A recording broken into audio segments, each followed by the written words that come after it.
So a multirotor is an uncrewed aircraft vehicle that has multiple levels of vertical thrust vectoring with 4 different levels of propulsion. It's capable of vertically taking off instead of needing to roll along the ground like a normal airplane.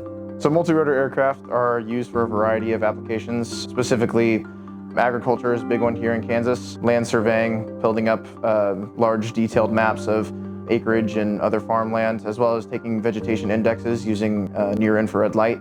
We work with KDOT here at K-State. For emergency responses, we can just have an eye in the sky. In other applications such as firefighting, spraying, you name it, we can probably do it. Employers like to know that their pilots that are flying their aircraft are competent enough to be able to respond in accordance with FAA regulations and also be a better pilot than most untrained individuals. So K-State has taught me a lot about these types of aircraft, mainly that the technology is improving more and more every single day.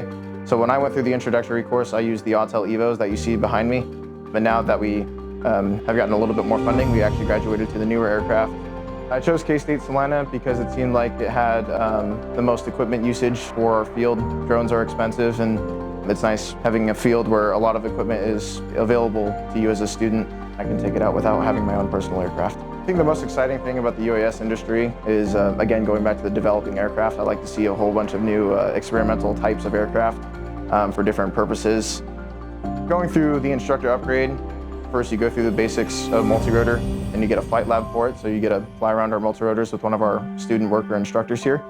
Then after you graduate that, there's another course where you go through and you pair up with a partner and you teach each other and you learn basics of fundamentals of instructing as given by the FOI exam, given by the FAA.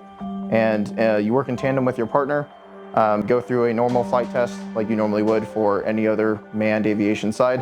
And you get your certificate in FOI, and then you can become a student worker instructor here. I like being an instructor here. It was definitely worth the effort, mainly because it taught me a lot more about what fields I can go into and how to communicate with people. Being an instructor helps you build up a team not only with you, but also your students, your faculty here, and other community members. I think being able to instruct teaches you more than actually going through the course, because you have to know it and be confident enough to teach others about it. And in return, you get a lot more experience with the aircraft. It's useful on an instructor standpoint going into businesses. You can teach people and train more pilots, and that's what people look for.